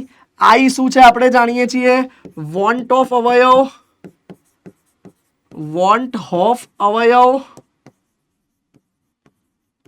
n શું છે? n છે વિયોજન પામતા અણુઓ. બરાબર? તો આ થઈ ગયું તમારું વિયોજનના ટકા, વિયોજન અંશ. સોરી, હવે તમને વિયોજનના ટકા ના પૂછે, એની જગ્યાએ અહીંયા એક બીજી વસ્તુ પૂછતા હોય છે, જે છે વિયોજન અચળાંક. આ સંતુલન ચેપ્ટરમાં તમે ભણેલા છો. વિયોજન અચળાંકને Ka કહેવાય છે. શું કહેવાય છે બેટા? Ka. તો નિર્બળ એસિડ કે બેઝનો વિયોજન અચળાંક હોય તો એને Ka કહેવાય. એનું સૂત્ર કંઈક આવું છે, C alpha square upon 1 minus alpha. C alpha square upon 1 minus alpha. હવે આ C શું છે બેટા? તો C ને તમે સાંદ્રતા કહી શકો છો, અને મોસ્ટલી આ સાંદ્રતા પાણી માટે હોય તો તમે મોલારિટી અથવા મોલારિટી લઈ શકો. પાણી માટે ઘનતા 1 છે ઓલમોસ્ટ, એટલે મોલારિટી લગભગ સમાન આવશે દ્રાવણ બનાવશો ત્યારે. પણ હવે બેટા બીજી ઇમ્પોર્ટન્ટ વસ્તુ, સર વોન્ટ ઓફ ફેક્ટર તો આવી ગયો, પણ એનાથી બધા સૂત્ર આપણા બદલાઈ ગયા. યસ બેટા, આપણા દરેક સૂત્રમાં એના લીધે એક સુધારો આવ્યો. શું આવ્યો બેટા? એક સુધારો, ચેન્જ આવ્યો. શું ચેન્જ આવ્યો તમે જોઈ શકો છો સ્ક્રીન પર. બાષ્પ દબાણમાં થતો સાપેક્ષ ઘટાડો, જે P1 અથવા P0 minus P1 upon P1 હતું, એમાં I ઇન્ટુ K2 આવી ગયો.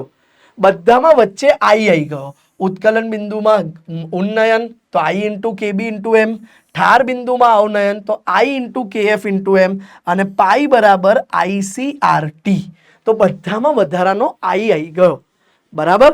હવે આનો 4 માર્કમાં દાખલા કઈ રીતે પૂછાય છે એ જોઈએ તો તમારા કન્સેપ્ટ હજુ ક્લિયર થશે. મોસ્ટ ઇમ્પોર્ટન્ટ ઉદાહરણનો 4 માર્કનો દાખલો. એનસીઆરટીમાં આમાં બહુ લાંબી રીત આપી છે, આપણે સ્માર્ટ ટ્રીકથી આ દાખલો ગણીએ. દાખલો 4 માર્કનો કોઈ પણ ગણતા પહેલા મેક શ્યોર તમને ડેટા બનાવતા આવડવો જોઈએ. દાખલા ગણવાની સ્માર્ટ રીત છે, મેક ડેટા, એટલે કે ડેટા બનાવો, શું શું આપ્યું છે, શું શોધવાનું છે, એનો એક ડેટા તૈયાર કરો. પુટ ફોર્મ્યુલા, એના અનુસંધાનમાં સૂત્ર વિચારો અને જવાબ લાવો ગણતરી કરીને. જોઈએ, ચલો બહુ જ સરળ ટેકનિક છે, ધ્યાન આપજો. શું ડેટા આપેલો છે આવો જોઈએ. 25 ગ્રામ બેન્ઝીનમાં ઓગળેલ 2 ગ્રામ બેન્ઝોઇક એસિડ. હવે જુઓ, દ્રાવ્યનું દળ જેને તમે M2 કહો છો એ 2 ગ્રામ આપેલું છે. દ્રાવકનું દળ જેને આપણે M1 કહીએ છીએ એ 25 ગ્રામ આપેલું છે. હવે ધ્યાન આપજો, M1 તમારું બેન્ઝીન છે, તો બેન્ઝીનનું સૂત્ર C6H6 થાય છે. તો એનું આણ્વીય દળ શોધી કાઢો. જરૂર પડે તો ગણી કાઢીએ. 12 6 72 અને હાઇડ્રોજનનું 1, 72 ને 6 78. તો આ તમને 78 ગ્રામ પ્રતિ મોલ મળ્યું. તમારું 2 જે દ્રાવ્ય છે એ બેન્ઝોઇક એસિડ છે. બેન્ઝોઇક એસિડ એટલે C6H5 COOH. એનું પણ આણ્વીય દળ શોધી કાઢો. તો કાર્બન 7 છે, 12 6 72, 12 7 84, તો એ 84 થઈ ગયું. વત્તા હાઇડ્રોજન 6 છે, વત્તા ઓક્સિજન 2 છે, તો આ તમને મળી જશે 86, 84 ને 6 90, 90 અને 32, એટલે 90 અને 32, 9 10 11 12, 122 ગ્રામ પ્રતિ મોલ. બોલો, આટલું ક્લિયર થયું? તો આની નીચે હું લખી દઉં છું બેટા, M2 ડેશ બરાબર 122 ગ્રામ પ્રતિ મોલ, અને કેપિટલ M1 ડેશ એટલે કે દ્રાવકનું આણ્વીય દળ જરૂર પડે તો વાપરીશું 78 ગ્રામ પ્રતિ મોલ. આટલું 2 વસ્તુ છે. હવે કે છે ઠાર બિંદુમાં અવનયન, એટલે તમને દીકરાઓ અહીંયા ડેલ્ટા TF આપી દીધું છે, જેની કિંમત આપી છે 1.62 કેલ્વિન. હવે કે છે કે બેન્ઝીનનો મોલલ અવનયન અચળાંક, એટલે તમને બેન્ઝીન માટે KF આપી દીધું છે. KF ની મૂલ્ય આપી દીધું છે 4.9 કેલ્વિન kg મોલ ઇનવર્સ. બરાબર બેટા? તો હવે કે છે કે જો એસિડ દ્રાવણમાં દ્વિઅણુ બનાવે એટલે બેટા N બરાબર 2 આપી દીધું, 2 અણુ ભેગા થઈને 1 બનાવે છે. તો હવે તમને કહે છે એસિડનું કેટલા ટકા સુયોજન થયું હશે, એટલે બેટા આપણે પર્સન્ટેજ ઓફ X શોધવાનું છે. બરાબર? એના માટે આપણે X પહેલા શોધવું પડશે, એને 100 વડે ગુણી દેશો એટલે પર્સન્ટેજ ઓફ X મળી જાય. ધ્યાન આપજો, દ્રાવણમાં ક્યારે પણ સુયોજન કે વિયોજન જેવો શબ્દ વપરાય ત્યારે I વાળું સૂત્ર આવે. ક્લિયર? ડેલ્ટા TF, KF અને મોલાલિટી આપી છે, તો એના પરથી I મળી જાય. તો ધ્યાન આપજો, પહેલા I શોધીએ. તો એના માટે પહેલા મોલાલિટી શોધી કાઢો.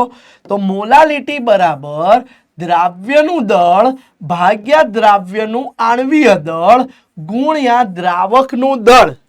બરાબર, ગ્રીન કલર ઓછો દેખાય છે. હા ચલો ઉભા રહો, ગ્રીન કલર ઓછો દેખાય છે, બીજો કલર વાપરીએ. ચલ, તો મોલાલિટી બરાબર દ્રાવ્યનું દળ ભાગ્યા દ્રાવ્યનું આણ્વીય દળ ગુણ્યા દ્રાવકનું દળ ગુણ્યા 1000. થઈ ગયું સૂત્ર બેટા. હવે બસ આ સૂત્રમાં કિંમત મૂકવાની છે. ધ્યાનથી સમજો. આ સૂત્રમાં આપણે કિંમત મૂકી દઈએ. દ્રાવ્યનું દળ 2 ગ્રામ ગુણ્યા 1000 ભાગ્યા દ્રાવ્યનું આણ્વીય દળ 122 ગુણ્યા દ્રાવકનું દળ. દ્રાવકનું દળ તમને આપ્યું છે 25. તો તમારે અહીંયા આ વેલ્યુ મૂકી દઈએ એટલે મોલાલિટી મળી ગઈ આપણને. ચાલો, તો કેલ્સી ગુજરાત બોર્ડમાં અલાઉડ છે 2000 ભાગ્યા 122 ભાગ્યા, જુઓ કેલ્સીમાં 2 વાર ભાગ્યા કરવું પડશે, 25. તો આ તમને મળી ગઈ 0.6557. એને એમનું એમ રાખો. મોલાલિટીનું એકમ મોલ પ્રતિ કેજી અથવા મોલલ લખી શકો. હવે સૂત્ર શું છે આપણું? ડેલ્ટા ટીએફ બરાબર આઈ ઇન્ટુ કેએફ ઇન્ટુ એમ. આપણે આઈ ને કરતા બનાવી દો. તો આઈ બરાબર ડેલ્ટા ટીએફ ભાગ્યા કેએફ ગુણ્યા એમ. થઈ ગયું બેટા. હવે જુઓ બેટા, હવે ખાસ ધ્યાન આપો. આપણે આઈ ની માં બધાની કિંમત મૂકી દઈએ. ચલો, ડેલ્ટા ટીએફ 1.62 ભાગ્યા કેએફ, કેએફ આપી દીધું છે 4.9 ગુણ્યા 0.6557. ચલો જોઈ લઈએ. 1.62 ભાગ્યા 4.9 ભાગ્યા 0.6557. તો જવાબ આવે છે બેટા આઈ 0.5042. આઈ આવી જાય છે બેટા 0.5042. બરાબર, તમારો આઈ આવી ગયો બેટા. જોઈ લો, સુયોજન થાય ત્યારે આઈ 1 કરતા ઓછો આવે. આવી ગયો.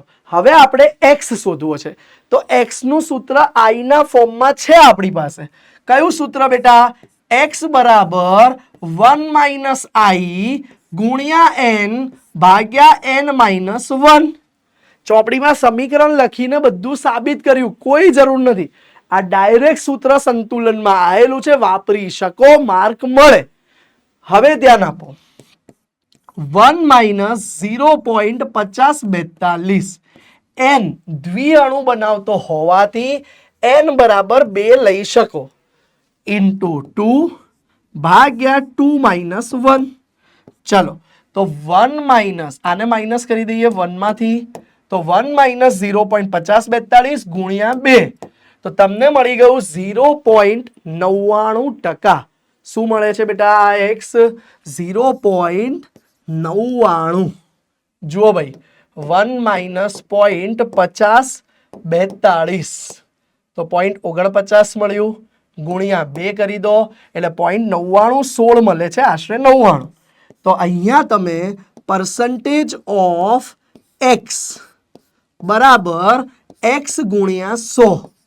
તો માટે તમે કહી શકો કે 0.99 ગુણ્યા 100 એટલે 99.16. આશરે તમે કહી શકો બેટા 99.2%. આવડી જાય બેટા, 99.2%. આ તમારો જવાબ આવી ગયો છે. 4 માર્કનો દાખલો છે. આ ઘણી બધી વખત પાછલા વર્ષોમાં બોર્ડમાં બેઠો પૂછાયેલો છે અને 4 માંથી 4 માર્ક્સ મળે જો આ રીતે સંપૂર્ણ ગણ્યો હોય તો. બોલો, છે સરળ દાખલો એકદમ બેટા? ફરીથી એકવાર રકમથી જોઈ લઈએ ફટાફટથી. 2 ગ્રામ દ્રાવ્ય આપ્યું છે, 25 ગ્રામ દ્રાવક આપ્યું. દ્રાવ્ય બેન્ઝોઇક એસિડ છે, એનું આણ્વીય દળ શોધી કાઢ્યું. દ્રાવકનું આણ્વીય દળ પણ શોધી કાઢ્યું. ડેલ્ટા ટીએફ આપી દીધું છે, કેએફ આપ્યું છે, એન આપ્યું છે. હવે પર્સન્ટેજ ઓફ એક્સ શોધવા છે તો એના માટે સૌથી પહેલા એક્સ શોધવા પડે અને એક્સ માટે આઈ જોઈએ. તો આઈ માટેનું સૂત્ર છે ડેલ્ટા ટીએફ બરાબર I into KF into M. M molality છે, મોલાલિટી શોધી, આઈને કરતા બનાવ્યો, આઈ મળ્યો. આઈ પરથી એક્સ પરથી percentage of x મળી જાય. બોલો ક્લિયર છે આટલી વસ્તુ? બેટા એક મિનિટ, સોરી, કનેક્શન ડિસ્ટર્બ થઈ ગયું હતું. ફરીથી એ દાખલો કરાવું છું, જુઓ, ધ્યાન આપજો. નેક્સ્ટ દાખલો બહુ અગત્યનો છે. હા, વિડીયોમાં કંઈક એરર આવી હતી એટલે આપણે આ દાખલો ફરીથી એકવાર જોઈએ છે, ધ્યાન આપજો. દાખલો બહુ ઇમ્પોર્ટન્ટ છે. 1.06 ગ્રામ પ્રતિ લીટર ગ્રામ પ્રતિ ml ઘનતા ધરાવતા 0.6 મિલીલીટર એસિટિક એસિડને 1 લીટર પાણીમાં ઓગાળવામાં આવે છે. હવે ધ્યાન આપજો, દ્રાવ્ય એસિટિક એસિડ છે, દ્રાવક પાણી છે. તો દ્રાવ્ય માટે તમે સૌથી પહેલા ઘનતા બરાબર આપી દીધી છે. દ્રાવ્યની છે એટલે 2 લખું છું, 1.0 ગ્રામ પ્રતિ મિલીલીટર. કદ આપી દીધું છે, એનું કદ આપી દીધું છે બેટા 0.6 ml. હવે તમને કહે છે કે 1 લીટર પાણીમાં ઓગાળવામાં આવ્યો. તો હવે તમને અહીંયા દ્રાવકનું કદ આપ્યું છે 1 લીટર. તો બેટા આ 1000 ml કહી શકો. હવે પાણી માટેની ઘનતા આપી ના હોય પણ 1 ગ્રામ પ્રતિ ml જ હોય, આપણને ખબર હોય, તો પાણી માટે તો તમે દળ ડાયરેક્ટલી લઈ શકો 1000 ગ્રામ. હવે સર એસિટિક એસિડની ઘનતાને કદ આપ્યું છે, એનું દળ કઈ રીતે મળે? ઘનતાનું સૂત્ર બેટા, ઘનતા બરાબર દળ ભાગ્યા કદ. માટે દળ બરાબર ઘનતા ગુણ્યા કદ. તો હવે જુઓ દળ શું મળી ગયું બેટા? ઘનતા તમારી 1.06 છે ગુણ્યા કદ 0.6. 1.06 ગુણ્યા કદ 0.6. તો જુઓ બેટા, જો આ ફરીથી સ્માર્ટ બોર્ડ હેંગ થયું, 1 મિનિટ. ચલો કઈ નહીં, આના પરથી તમને આ દળ ગ્રામમાં મળી જાય. હમણાં કરીએ છીએ ફરી. હવે બીજી વસ્તુ, એસિટિક એસિડ છે તો એનું આણ્વીય દળ. તો આણ્વીય દળ એસિટિક એસિડનું આપણે બહુ બધી વાર આ ચેપ્ટરમાં ગણ્યું હોય તો યાદ હોય, 2 કાર્બન 12 દુ 24, 4 હાઇડ્રોજન 28, 16 દુ 32 ઓક્સિજનના, એટલે 60 ગ્રામ પ્રતિ મોલ મળી ગયું. આટલો ડેટા આપેલો છે. હવે પેલું દળ શોધી કાઢીએ, ઉભા રહો. હા, જો ચાલુ થયું. 1.06 ઇન્ટુ 0.6, તો આ મળી ગયું બેટા 0.636 ગ્રામ. બરાબર બેટા? હવે ધ્યાન આપજો, આપણને શોધવાનું શું કીધું છે દાખલામાં? તો તમને કહે છે કે ઠાર બિંદુમાં થતો અવનયન ડેલ્ટા TF આપી દીધું છે. જે આપ્યું છે બેટા 0.0205 ડિગ્રી સેલ્સિયસ. એને કેલ્વિનમાં પણ 0.0205 કેલ્વિન જ કહેવાય. બરાબર? તો હવે કહે છે કે વોન્ટ ઓફ અવયવ એટલે કે I ગણો અને એસિડિક એસિડનો વિયોજન અચળાંક Ka પણ શોધો. અને KF આપી દીધું છે. પાણી માટે KF 1.86 આપી દીધું છે. બરાબર બેટા? આટલી વસ્તુ શોધવાની છે. તો સૌથી પહેલા આપણે આમાં મોલાલિટી શોધવી પડશે. કેમ મોલાલિટી બેટા? કારણ કે I શોધવા ડેલ્ટા TF બરાબર KF ઇન્ટુ M કરીશું. તો એના માટે મોલાલિટી જોઈશે. તો મોલાલિટી બરાબર દ્રાવ્યનું દળ, દ્રાવ્યનું આણ્વીય દળ, દ્રાવકનું દળ અને 1000. થઈ ગયું બેટા?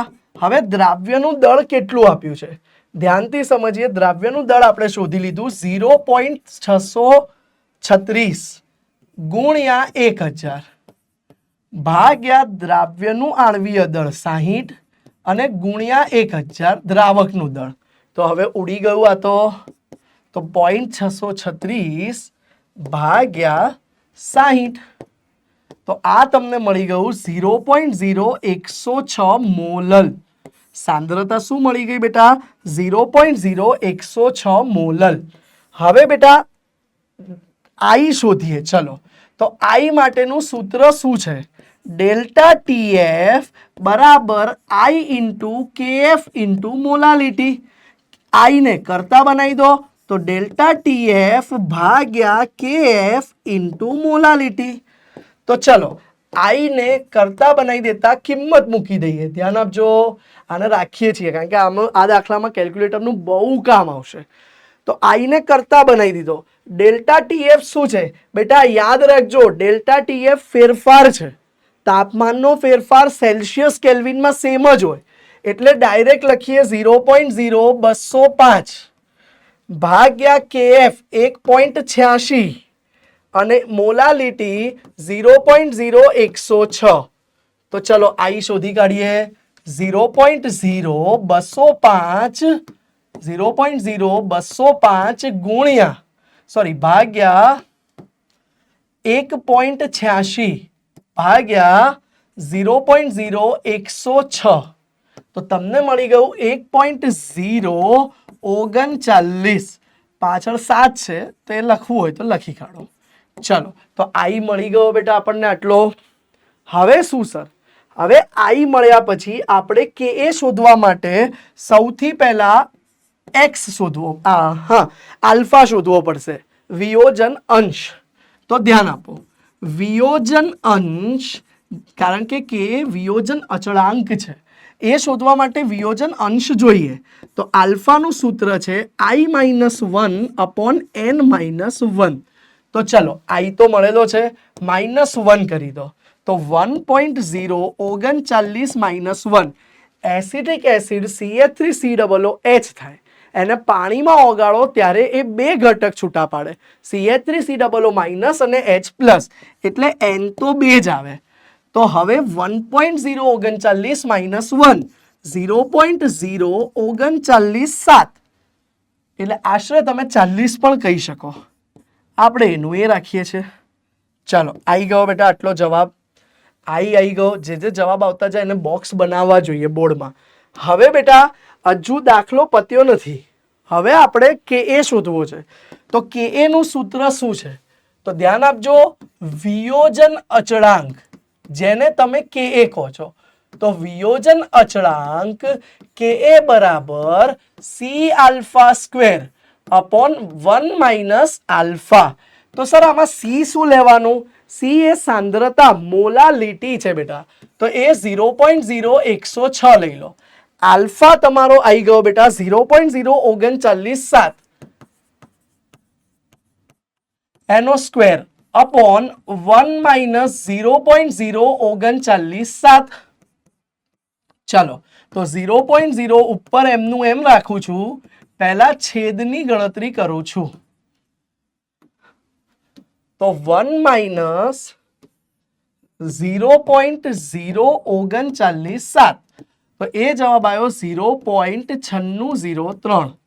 તો હવે જુઓ 0.0106 ઇન્ટુ 0.039 ઇન્ટુ 0.039 ભાગ્યા 0.9603. તો જવાબ આવે છે બેટા 1.6789 ગુણ્યા ઈની 0 - 5 એટલે શું? 10 - 5 બરાબર. તો આ તમારો કે એ નો જવાબ આવી ગયો. આ દાખલો બી બેટા 4 માર્કની અંદર રોકડો પૂછાય છે. બહુ જ મહત્વનો દાખલો, ધ્યાન આપજો. સૌથી પહેલા ઘનતા પરથી આપણે દ્રાવ્યનું દળ શોધ્યું, દ્રાવકના કદ પરથી પાણીની ઘનતા 1 લઈ દ્રાવકનું દળ શોધ્યું, ત્યારબાદ આપણે મોલાલિટી શોધીને રાખી, ત્યારબાદ આઈ શોધ્યો, આઈ પરથી વિયોજન અંશ આલ્ફા શોધ્યો, આલ્ફા પરથી વિયોજન અચળાંક કે એ શોધ્યો. ક્લિયર છે બેટા આટલી વસ્તુ? કે એનો એકમ સાંદ્રતાનો એકમ આવે. અહીંયા ઘણા બધા વિદ્યાર્થીઓ, મેં બી જો અત્યારે એકમ નતો લખ્યો, ઘણા બધા વિદ્યાર્થીઓ એકમ લખવાનો રહી જશે. તો એ ખાસ લખજો, મોલ પ્રતિ કેજી, નહીતર અડધો માર્ક બોર્ડમાં જતો રહેશે. ક્લિયર બેટા? નેક્સ્ટ એક સ્વાધ્યાયનો દાખલો છે, આવો જ છે, થોડો ઊંધો છે, ધ્યાન આપજો. 10 ગ્રામ CH3CH2 CHCl COOH ને 250 ગ્રામ પાણીમાં ઉમેરવામાં આવે તો પાણીનું ઠાર બિંદુ અવનયન ગણો. કે એ બરાબર 1.4 ગુણ્યા 10 - 3 અને KF આપેલો છે અને આ દ્રાવ્યનું આણ્વીય દળ આપ્યું છે. ડેટા બનાવી દો. દ્રાવ્યનું દળ 10 ગ્રામ, દ્રાવકનું દળ 250 ગ્રામ, દ્રાવ્યનું આણ્વીય દળ 122.5 ગ્રામ પ્રતિ મોલ, યુ અથવા ગ્રામ પ્રતિ મોલ. બરાબર. હવે તમને કીધું છે, જુઓ, સૌથી પહેલા આમાં ઊંધું છે, કે એ આપી દીધો છે. તો કે એ પરથી આપણને આલ્ફા મળશે બેટા. ધ્યાન આપજો, રૂટ મેપ બનાવું છું. કે એ પરથી સી ખબર હશે તો આલ્ફા મળશે. આલ્ફા મળી ગયા પછી આપણને કેએફ પણ આપેલો છે. કેએફ આપી દીધો છે 1.86 kilo kelvin KG mall inverse. બરાબર બેટા. આલ્ફા મળી ગયા પરથી આલ્ફા પરથી આઈ મળશે અને આઈ પરથી આપણને ઠાર બિંદુનું અવનયન એટલે ડેલ્ટા ટીએફ મળશે. તો તમને લાગે છે આના પહેલાના દાખલા કરતા આ દાખલો ઊંધો છે, રિવર્સ ફ્લો છે. તો પહેલા આલ્ફા શોધવું પડશે. આલ્ફા શોધવા માટે આપણે મોલાલિટી જોઈશે. તો ચલો મોલાલિટી શોધી કાઢીએ. સૌથી પહેલા મોલાલિટી બરાબર દ્રાવ્યનું દળ ભાગ્યા દ્રાવ્યનું આણ્વીય દળ ગુણ્યા દ્રાવકનું દળ અને ઉપર 1000. ચાલો તો દ્રાવ્યનું દળ કેટલું આપ્યું છે 10 ગ્રામ ભાગ્યા 122.5 ગ્રામ ગુણ્યા 250 અને ઉપર 1000. તો ચલો ગણતરી કરી લઈએ. ગુજરાત બોર્ડના દાખલા છે, કેલ્ક્યુલેટર અલાઉડ છે, ધ્યાન આપજો. 10 ગુણ્યા 1000 એટલે 10000 ભાગ્યા 122.5 અને ભાગ્યા 250. તો તમને મોલાલિટી જાય એ મળી ગયું 0.3265 મોલલ અથવા મોલ પ્રતિ કેજી. આને જ તમે સાંદ્રતા તરીકે લઈ શકો. હવે બેટા ધ્યાન આપજો. હવે બેટા કે નું સૂત્ર શું છે? કે બરાબર સી આલ્ફા સ્ક્વેર છેદમાં 1 માઇનસ આલ્ફા, આવું સૂત્ર છે. પણ આલ્ફા જ્યારે 1 કરતા બહુ નાનો હોય તો 1 માઇનસ આલ્ફાની જગ્યાએ આલ્ફા શોધતી વખતે આશરે 1 લઈ શકીએ છીએ. તો હવે કે નું સૂત્ર શું આવ્યું? કે બરાબર સી આલ્ફા સ્ક્વેર. આલ્ફા સ્ક્વેરને કરતા બનાવ્યો તો કે ભાગ્યા સી થઈ ગયું. હવે બેટા આલ્ફા બરાબર શું બચ્યું? અંડર રૂટમાં કે બાય સી કિંમત મૂકી દો. અંડર રૂટમાં કે ની કિંમત આપેલી છે. કેટલી આપી છે કે ની કિંમત? 1.4 ગુણ્યા 10⁻³ ભાગ્યા સી સાંદ્રતા મોલાલિટી શોધી કાઢી 0.3265. તો તમને અહીંયા ડાયરેક્ટલી આલ્ફા બરાબર મળી જાય. જુઓ 1.4 ડિવાઇડેડ બાય 0.3265 તો શું મળ્યું? 4.27. અંડર રૂટમાં 4.2879 ઇન્ટુ 10⁻³ છે, એ ભૂલવાનું નહીં. હવે -3 નું વર્ગમૂળ ના નીકળે તો એને તમારે 42.87 ગુણ્યા 10⁻⁴ કરવું પડે. હવે આનું વર્ગમૂળ નીકળે 42.87 બરાબર, એનું વર્ગમૂળ નીકળી જાય. એ વર્ગમૂળ આવી ગયું તમારું 6.54 બરાબર 8 ગુણ્યા 10⁻². બોલો આલ્ફા તમારો આવી ગયો બેટા. હવે બેટા એના પરથી આઈ મળે. કઈ રીતે? ધ્યાન આપો. આલ્ફાનું સૂત્ર જ છે આલ્ફા વિયોજન અંશ બરાબર i-1 અપોન n-1. આલ્ફા તમારો આવી ગયો છે 6.548 6.548 ગુણ્યા 10⁻² બરાબર i-1. n અગેન આ એસિડ છે એના માટે એ H+ મુક્ત કરે અને બાકીનું O- એટલે n તો 2 જ મળે. એટલે અહીંયા 2 - n-1 છે. હા એટલે 2 - 1 આવી ગયું. તો હવે જોઈ લો બેટા, આને તમે 0.06548 કહી શકો બરાબર i-1. 2 - 1 તો 1 થઈ ગયો. તો i બરાબર 1.06548 સામે ગયો એટલે પ્લસ થઈ ગયો. તો i મળી ગયો આપણને. હવે બેટા ડેલ્ટા ટીએફ નું સૂત્ર વાપરો. કયું સૂત્ર સર? ધ્યાન આપો. તો ડેલ્ટા ટીએફ બરાબર i into KF into M. ચાલો i મળી ગયો 1.06548. કેએફ રકમમાં આપી દીધો છે 1.86 અને મોલાલિટી આપણે ઓલરેડી શોધી 0.3265. તો હવે તમને મળી જશે. ધ્યાન આપજો.